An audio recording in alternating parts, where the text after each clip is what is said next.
सभी भक्तजनों को जय श्री कृष्ण। श्री सूत जी कहते हैं, जब राजा परीक्षित ने भगवान के गुणों का वर्णन करने के लिए उनसे इस प्रकार प्रार्थना की, तब श्री सुखदेव जी ने भगवान श्री कृष्ण का बार बार स्मरण करके अपना प्रवचन प्रारंभ किया। शुकोवाच।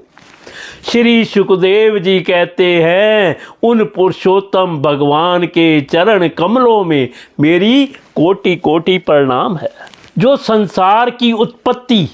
स्थिति और प्रलय की लीला करने के लिए सत्वरज तथा तमो गुण रूप तीनों शक्तियों को स्वीकार कर ब्रह्मा, विष्णु और शंकर का रूप धारण करते हैं, जो समस्त चर अचर प्राणियों के हृदय में अंतर्यामी रूप से विराजमान है, जिनका स्वरूप और उसकी उपलब्धि का मार्ग बुद्धि के विषय नहीं है, जो स्वयं अनंत हैं तथा जिनकी महिमा भी अनंत है। हम पुनः बार बार उनके चरणों में नमस्कार करते हैं, जो सत्पुरुषों का दुख मिटाकर उन्हें अपने प्रेम का दान करते हैं, दुष्टों की सांसारिक बढ़ती रोक कर उन्हें मुक्ति देते हैं, तथा जो लोग परमहंस आश्रम में स्थित हैं उन्हें उनकी भी अभिष्ट वस्तु का दान करते हैं, क्योंकि चर अचर समस्त प्राणी उन्हीं की मूर्ति हैं, इसलिए किसी से भी उनका पक्षपात नहीं है। जो बड़े ही भक्त वत्सल हैं और हठपूर्वक भक्तिहीन साधन करने वाले लोग, जिनकी छाया भी नहीं छू सकते, जिनके समान भी किसी का ऐश्वर्य नहीं है, फिर उससे अधिक तो हो ही कैसे सकता है। तथा ऐसे ऐश्वर्य से युक्त होकर जो निरंतर ब्रह्म स्वरूप अपने धाम में विहार करते रहते हैं, उन भगवान श्री कृष्ण को मैं बार बार नमस्कार करता हूँ। विवेकी पुरुष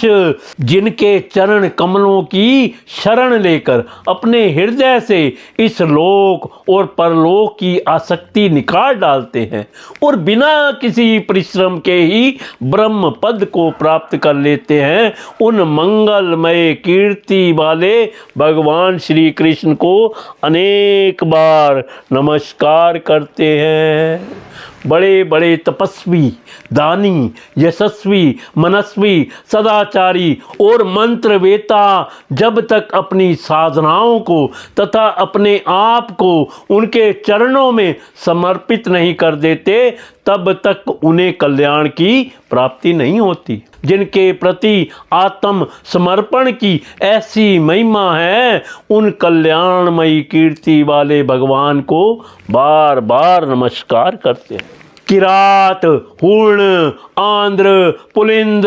पुलकस, आभीर, कंक, यवन और खस आदि नीच जातियां तथा दूसरे पापी जिनके शरणागत भक्तों की शरण ग्रहण करने से ही पवित्र हो जाते हैं, उन सर्वशक्तिमान भगवान को बार बार नमस्कार है। वे ही भगवान ज्ञानियों की आत्मा हैं,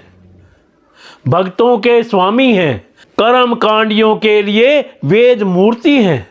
धार्मिकों के लिए धर्म मूर्ति हैं और तपस्वियों के लिए तप स्वरूप हैं। ब्रह्मा, शंकर आदि बड़े बड़े देवता भी अपने शुद्ध हृदय से उनके स्वरूप का चिंतन करते और आश्चर्यचकित होकर देखते रहते हैं। वे मुझ पर अपने अनुग्रह की प्रसाद की वर्षा करें,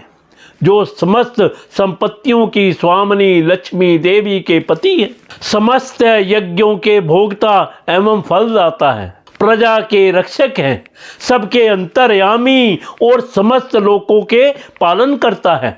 तथा पृथ्वी देवी के स्वामी हैं, जिन्होंने यदुवंश में प्रकट होकर अंधक, वृषिणी एवं यदुवंश लोगों की रक्षा की है, तथा जो लोगों के एकमात्र आश्रय रहे हैं, वे भक्तवत्सल संत जनों के सर्वस्व श्री कृष्ण मुझ पर प्रसन्न हों। विद्वान पुरुष जिनके चरण कमलों के चिंतन रूप समाधि से शुद्ध हुई बुद्धि के द्वारा आत्म तत्व का साक्षात्कार करते हैं तथा उनके दर्शन के अनंतर अपनी अपनी भांति और रुचि के अनुसार जिनके स्वरूप का वर्णन करते रहते हैं, वे प्रेम और मुक्ति के लुटाने वाले भगवान श्री कृष्ण मुझ पर प्रसन्न हो।